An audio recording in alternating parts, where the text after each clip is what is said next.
Good evening. With just 1 month to go until London decides who the next mayor should be, an exclusive poll by ITV News London shows Sadiq Khan is on course for a record third term at City Hall.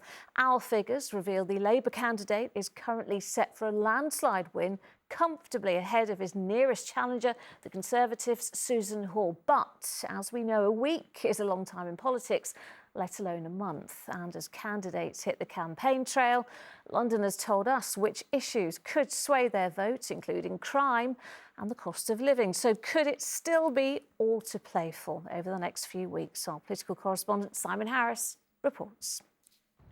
Sadiq Khan and his rival Susan Hall, the frontrunners in what both regard as a two-horse race. But according to our opinion poll, the Conservative candidate is so far behind, there's little chance of her beating London's Labour mayor. Susan Hall would have needed to have reached across to Lib Dem voters, to Labour voters and people who are not particularly aligned with any party and pull some of those across to support her. There's no evidence in this poll that that's occurring.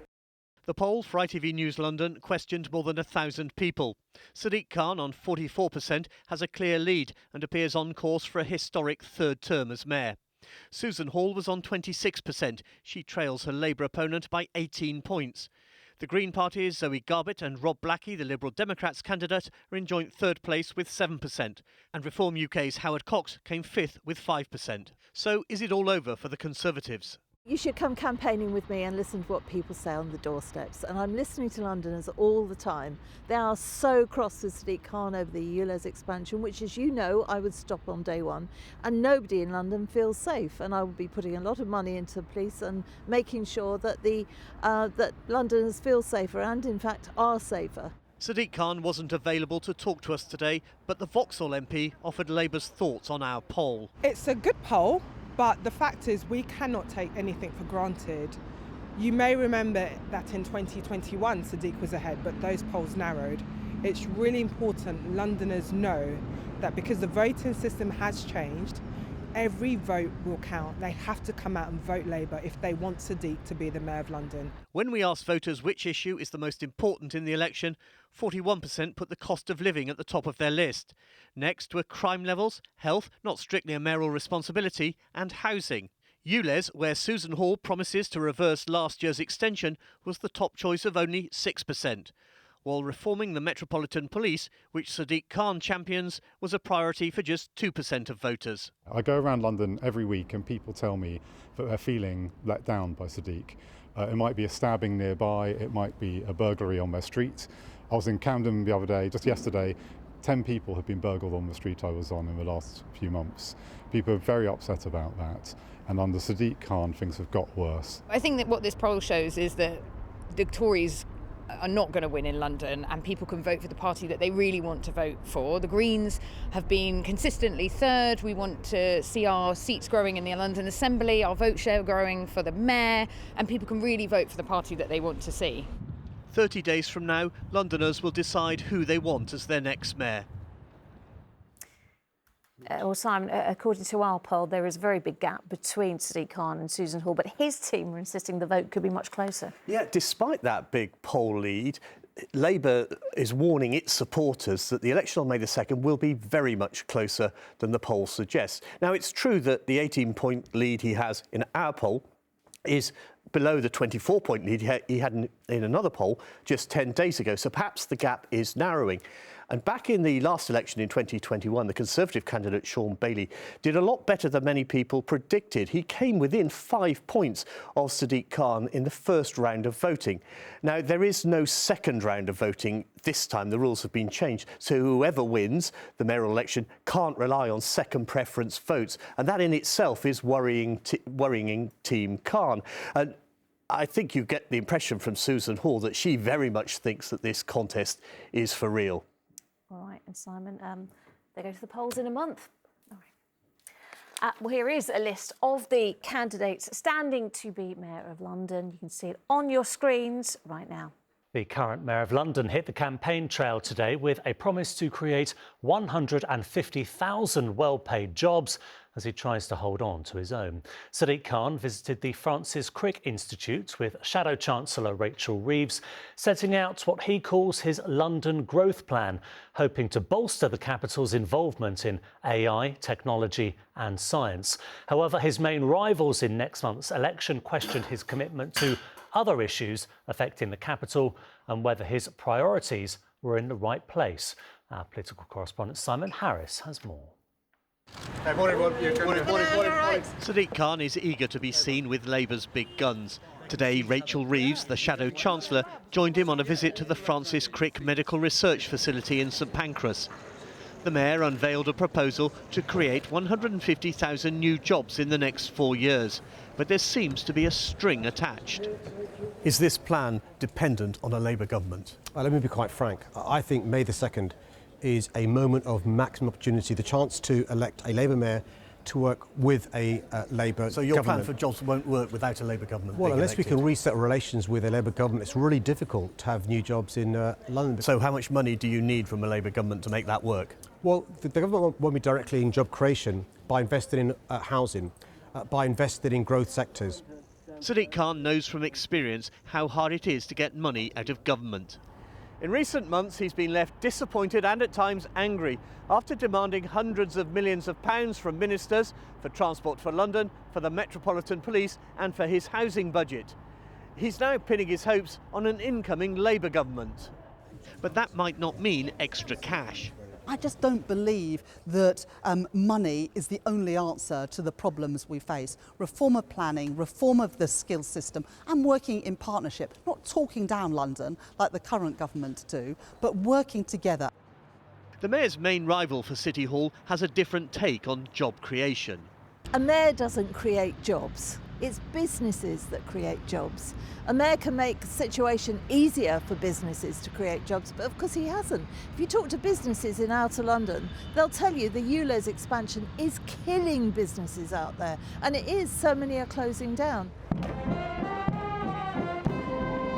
Sadiq Khan has been mayor since 2016. Like his predecessors, he's frequently travelled abroad to bang the drum for London. Today, he claimed credit for helping to create 330,000 jobs during his 8 years in City Hall. But his opponents say he has form for promising and not delivering. He hasn't delivered those skills workers that we need to upgrade our homes. London councils say they need about 110,000 jobs that the mayor promised to deliver, and he hasn't. These are jobs that would make our homes more cosy, warmer, and make sure that we meet that net zero target. So some jobs have been created, but not the ones that we need. I think it's a slightly dubious figure for him taking a credit for all the good things that have happened in London. Right now, London's really struggling with the cost of living crisis, not least because of rents shooting up, and that's because the mayor has failed to get enough houses built. Sadiq Khan and Rachel Reeves were all smiles today, but if she becomes Chancellor and he's still mayor, their relationship might have a different dynamic. And here is a list of the candidates standing to be Mayor of London, all on your screens now.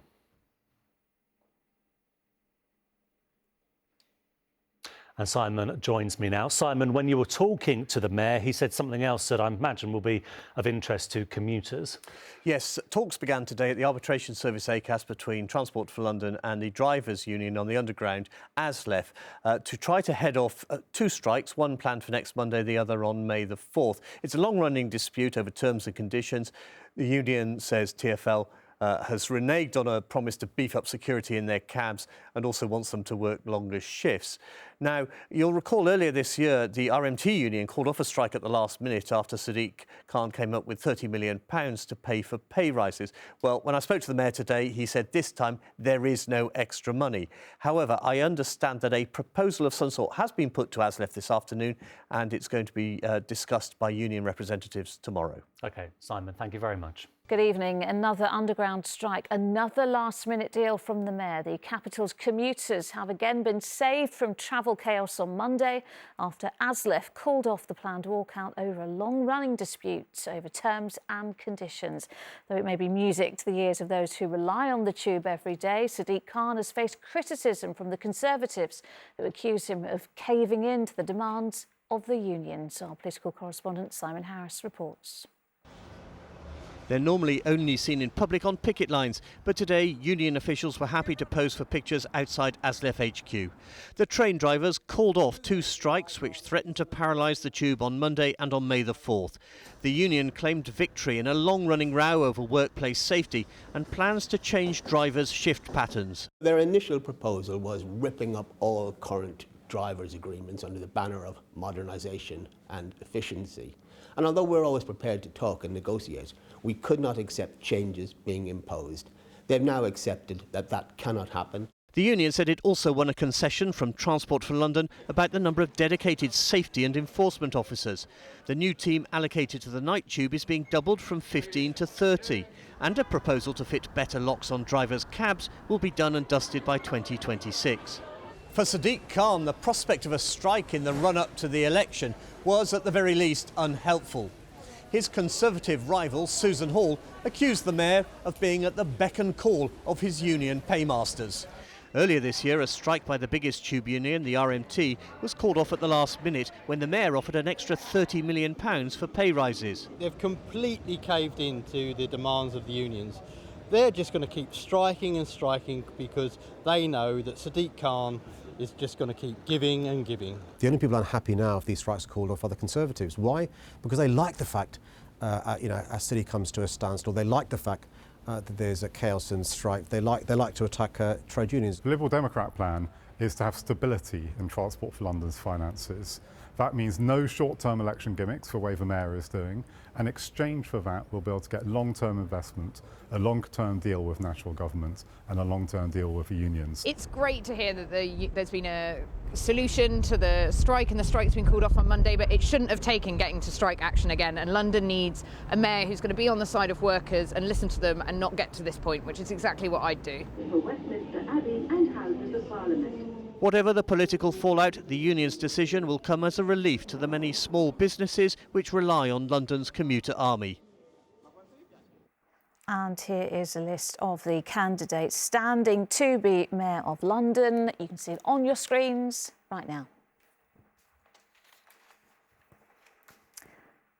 Simon, so good news if you rely on the tube, but there's still some strikes in the coming days? Yes, even without the tube strike, Monday especially is going to be a real challenge for commuters because of a strike by drivers on the mainline trains. On Monday, they're targeting London commuter lines. That's C2C, Greater Anglia, South Eastern, South Western, and the GTR companies, Thameslink, Great Northern, Southern and Gatwick Express. The strikes actually begin tomorrow. They're over pay. Tomorrow, the strikers, the ASLEF drivers, are targeting services out of Euston and St Pancras. On Saturday, the strikes will affect trains running from Paddington, from Marylebone and from King's Cross. Monday, anyway, even without the tube strike, is going to be a pretty difficult day. Yeah, it will be. Simon, thank you.